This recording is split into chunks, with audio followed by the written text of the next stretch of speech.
کیا آپ نے کبھی تنہائی میں یہ سوال خود سے کیا ہے کہ میں کون ہوں؟ میری روح کہاں سے آئی؟ اور اگر جسم مٹی سے بنا ہے تو وہ شعور، وہ احساس، وہ اندر کی آواز کہاں سے آتی ہے جو ہمیں صحیح اور غلط کا فرق سکھاتی ہے؟ یہ ویڈیو کسی کہانی سے کم نہیں، کیونکہ یہ کہانی آپ کی ہے، میری ہے، اور ہر اس روح کی ہے جو اس دنیا میں سانس لے رہی ہے۔ قرآن ہمیں بتاتا ہے کہ انسان کی کہانی زمین سے شروع نہیں ہوتی۔ ہماری اصل پہچان جسم نہیں بلکہ روح ہے، اور روح کا ایک ایسا سفر ہے جسے اکثر لوگ بھول چکے ہیں۔ اللہ تعالیٰ قرآن میں ایک ایسا واقعہ بیان فرماتا ہے جو پوری انسانیت کی بنیاد ہے۔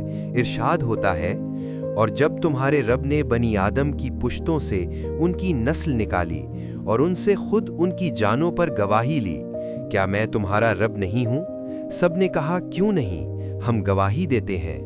یہ وہ لمحہ تھا جب انسان جسم کے بغیر تھا مگر شعور کے ساتھ تھا۔ یہ وہ مقام تھا جسے علماء عالم ارواح کہتے ہیں۔ یہاں کوئی زبان نہیں تھی مگر پہچان تھی، کوئی آنکھ نہیں تھی مگر ادراک تھا، کوئی جسم نہیں تھا مگر رب کو پہچاننے والی روح موجود تھی۔ یہی وجہ ہے کہ آج بھی دنیا کے کسی بھی کونے میں پیدا ہونے والا انسان اللہ کو ماننے کی فطرت لے کر آتا ہے۔ ہم اس دنیا میں اس لیے نہیں آئے کہ سب کچھ نیا سیکھیں، بلکہ اس لیے آئے ہیں کہ اس وعدے کو یاد کریں جو ہم بھول چکے ہیں۔ دنیا دراصل یاد دہانی ہے۔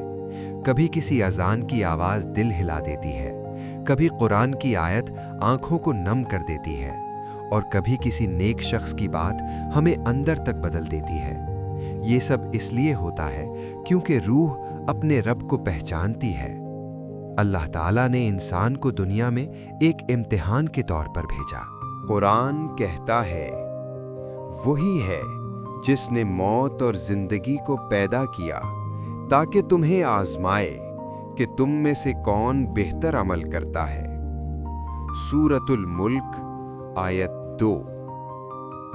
یہ امتحان علم کا نہیں، یاد کا ہے۔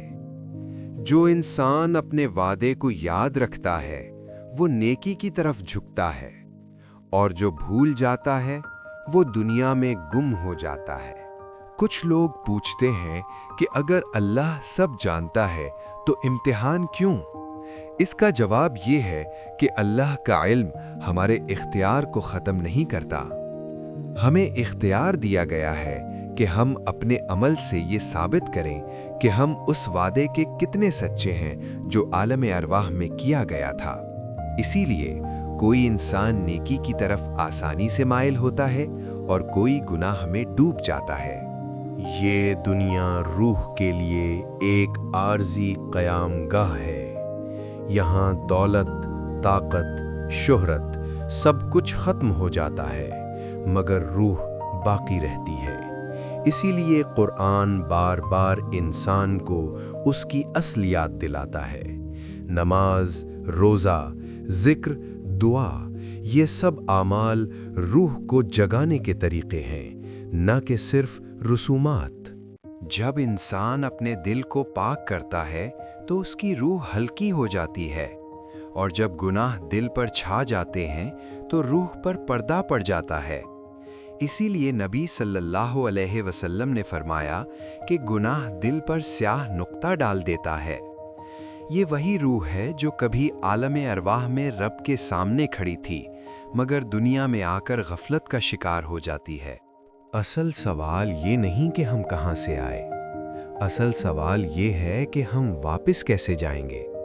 کیا ہم اسی روح کے ساتھ لوٹیں گے جو وعدہ یاد رکھتی تھی، یا ایسی روح کے ساتھ جو دنیا میں سب کچھ پا کر بھی رب کو بھول گئی؟ یہ ویڈیو صرف معلومات کے لیے نہیں، یہ ایک دعوت ہے اپنی روح کو پہچاننے کی، اپنے وعدے کو یاد کرنے کی، اور اپنی زندگی کو اس مقصد کے مطابق ڈھالنے کی جس کے لیے ہمیں بھیجا گیا تھا۔